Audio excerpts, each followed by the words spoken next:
Pilate took Jesus and had him flogged. Then Pilate took Jesus and had him flogged.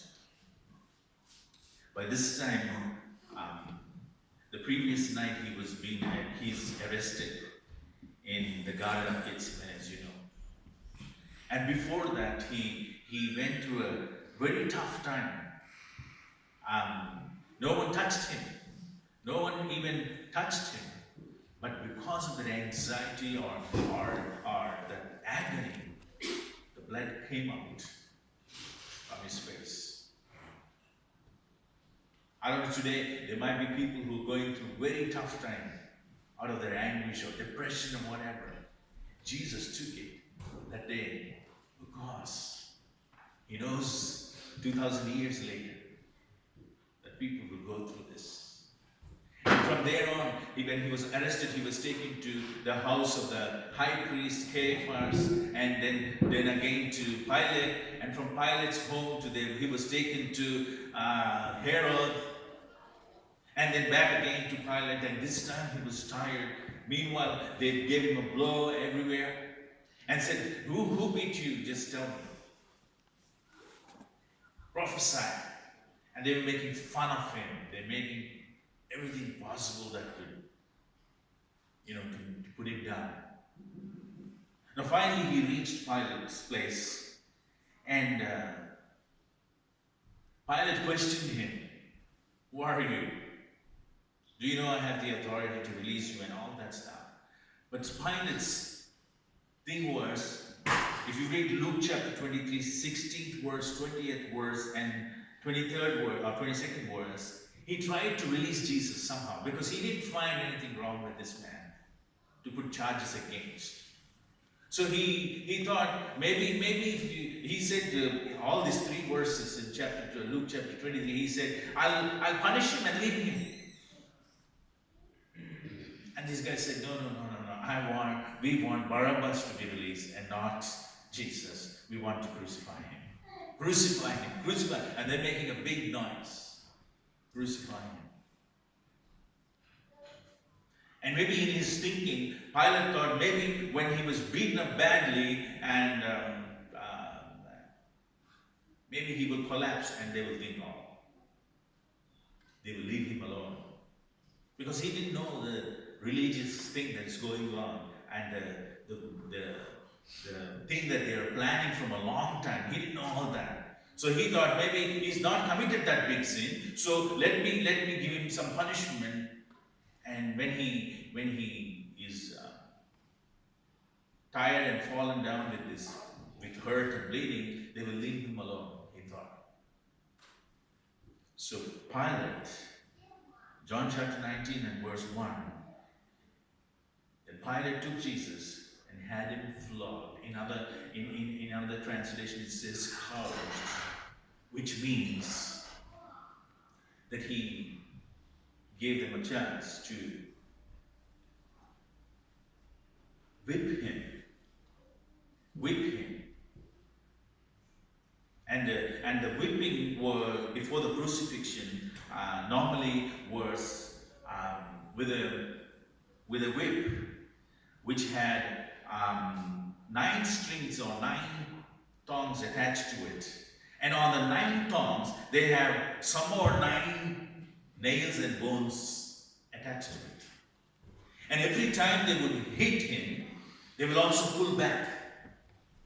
So that means every time they scourge him once or slash him once and pull back, 81 places. From 81 places, the flesh would come out and it oozed with blood and the flesh would come out. So like that, they gave him 39 lashes, 1 less than 40, because 40, if there was 40, someone would die. So before they put him on the cross, they hit him 39 times. And every time they would hit, the flesh would come out and the blood would splash on him.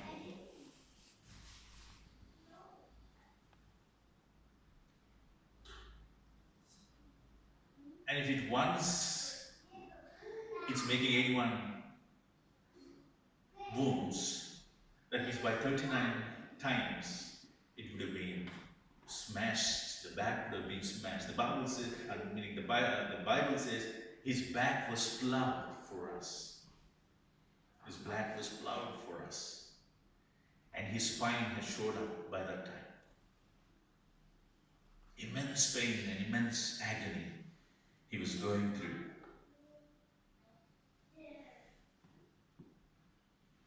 Why is this? Why did he go through that? Why did he go through that? Because one day he knew that you and I will go through so many diseases. We'll go through so many different kinds of pain that will come to people. And when they take that blood and apply it upon themselves, they will get healed. The Bible says in 1 Peter 2:24, by his stripes, you and I are healed. Not you will be healed, but you and I are healed. By his stripes, you are healed. And that is the reason why he kept calm. He didn't say anything. He took all that slashes over his back.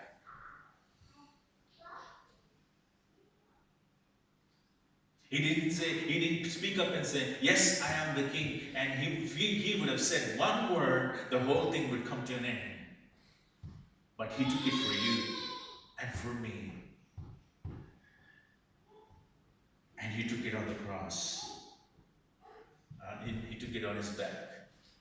39 lashes. The whole back was full. So that by his stripes, you and I are healed. A teenage boy of 16 years old. This happened really. I heard the testimony. Was coughing blood. He had an ulcer in his stomach. And the doctors tried to find out what it was, but they couldn't do anything but they would cough blood. 6 times in a day, 7 times in a day, he would cough blood.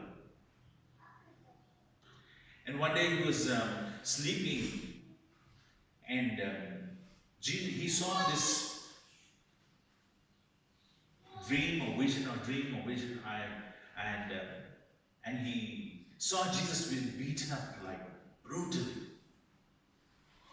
Maybe he was going through the same kind of disease. Blood is coming out of his mouth. Maybe he's because of that he in his mind he was thinking, or in his conscience he was thinking, maybe Good Friday time or something he was thinking. So he saw a vision or dream, and he saw Jesus being brutally beaten up like this. And he saw these places, 81 places being pulled out like this. And he said to Jesus, why are you going through that? Why is it so much you're going through? You're not saying even a word like me. I am getting frustrated. I am murmuring all the time. And why are you not even doing anything? And Jesus said to him, because I knew one day you will go through a peculiar disease that you don't know, doctors even won't know. And because of you, I kept quiet. Because my blood will heal you. My blood will heal you. And he had a half an hour conversation with Jesus. And that morning he woke up. And he said, by the stripes I am healed. 1 Peter 2:20, he saw the scripture in his dream. So he said, 1 Peter 2:24 says, I am healed. Not I will be healed, but I am healed by the blood of Jesus. And he kept on saying that. But the next day he coughed blood again. And 5 times he coughed the blood. And he went on. In 6 months, he would cough blood. Sometimes he would be so weak that he would faint. But he would not leave that promise and said, by his stripes, I am healed. Not I will be healed. I am healed. I am healed. It went on 6 months like that. Every day. Even though he is coughing blood, he will say, I am healed by his stripes. His back was ruined for me, and I'm healed. And I'm healed. He kept on saying that. After the 6 months, the doctor said, we can't do anything. I think you need to go home. No more treatment for you. You're going to die in 2 months. But suddenly when he came home and there was no hope, instead of 5 times of coughing blood, it reduced to 3 times. It went to 2 months like that. And one day, he found that that day he didn't cough any blood.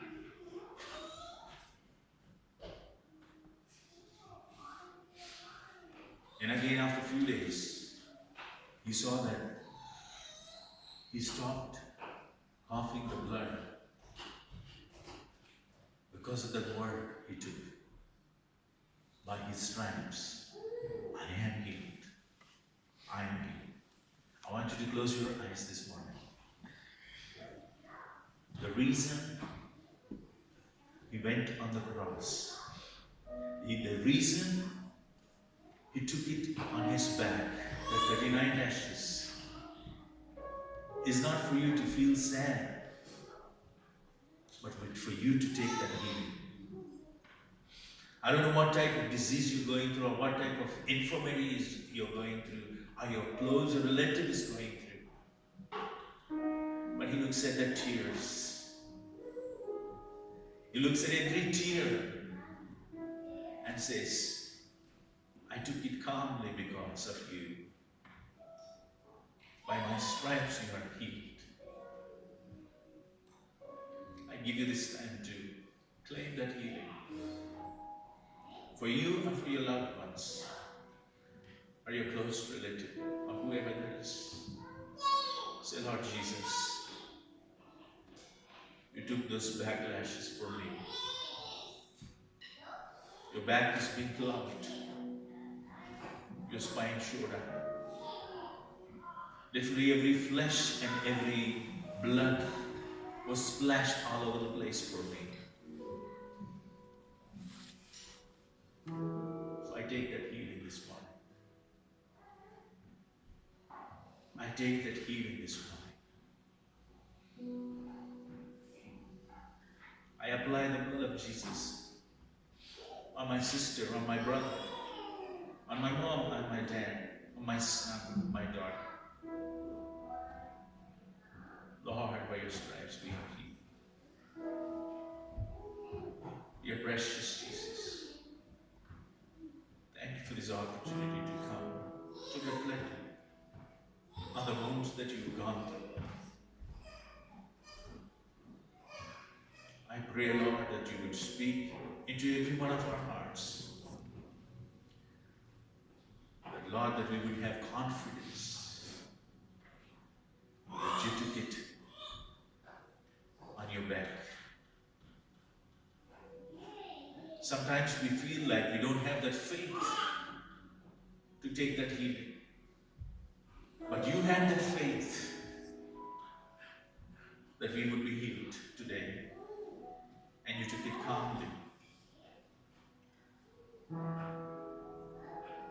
Your precious Jesus, we love you. We adore you. We bow before you. The King of Kings and Lord of Lords, we love you. We love you.